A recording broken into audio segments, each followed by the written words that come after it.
Cristo apacienta a sus ovejas debidamente, discierne a las que son suyas de las que no lo son. Mis ovejas escuchan mi voz, dice, y me siguen.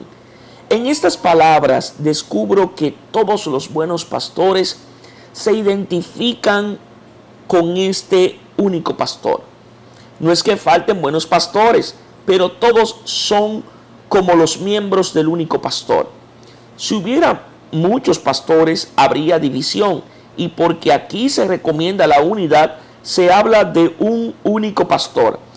Si se silencian los diversos pastores y se habla de un único pastor, no es porque el Señor no encontrará a quien encomendar el cuidado de sus ovejas, pues cuando encontró a Pedro, las puso bajo su cuidado. Pero incluso en el mismo Pedro, el Señor recomendó la unidad. Eran muchos los apóstoles, pero solo a Pedro se le dice: apacienta mis ovejas. Dios no quiera que falten nunca buenos pastores. Dios no quiera que lleguemos a vernos faltos de ellos. Ojalá no deje el Señor de suscitarlos y consagrarlos. Ciertamente que si existen buenas ovejas, habrá también buenos pastores, pues de entre las buenas ovejas salen los buenos pastores. Pero hay que decir que todos los buenos pastores son en realidad como miembros del único pastor y forman una sola cosa con él. Cuando ellos apacientan, es Cristo quien apacientan. Los amigos del esposo no pretenden hacer oír su propia voz, sino que se complacen en que se oiga la voz del esposo. Por eso cuando ellos apacientan, es el Señor quien apacienta. Aquel Señor que puede decir por esta razón: yo mismo apaciento, porque la voz y la caridad de los pastores son la voz y la caridad del mismo Señor.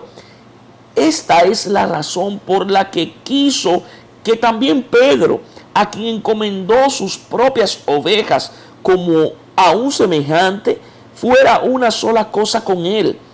Así pudo entregarle el cuidado de su propio rebaño, siendo Cristo la cabeza y Pedro como el símbolo de la iglesia, que es su cuerpo. De esta manera fueron dos en una sola carne, a semejanza de lo que son el esposo y la esposa. Así pues, para poder encomendar a Pedro sus ovejas, sin que con ello pareciera que las ovejas quedaban encomendadas a otro pastor distinto de sí mismo, el Señor le pregunta: Pedro, ¿me amas? Él respondió: te amo. Y le dice por segunda vez: ¿me amas? Y respondió: te amo. Y le pregunta aún por tercera vez: ¿me amas? Y respondió: te amo. Quería fortalecer el amor para reforzar así la unidad. De este modo, el que es único apacienta a través de muchos, y los que son muchos apacientan formando parte del que es único. Y parece que no se habla de los pastores, pero sí se habla. Los pastores pueden gloriarse, pero el que se gloríe del Señor. Esto ha de ser que Cristo sea el pastor.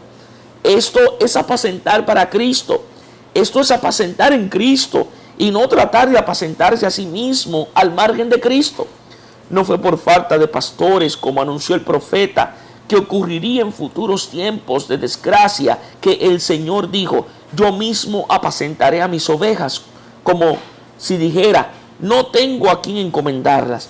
Porque cuando todavía Pedro y los demás apóstoles vivían en este mundo, aquel que es el único pastor, el que todos los pastores son uno, dijo: tengo otras ovejas que no son de este redil. También a esas las tengo que traer, y escucharán mi voz, y habrá un solo rebaño y un solo pastor.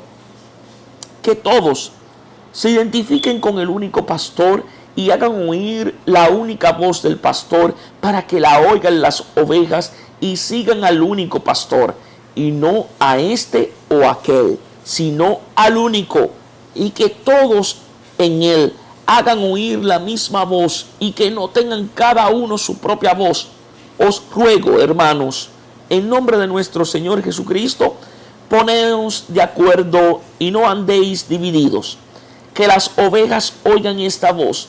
limpia de toda división y purificada de toda herejía, y que sigan a su pastor que les dice: mis ovejas escuchan mi voz y me siguen. Dios os bendiga en sabiduría y en santidad.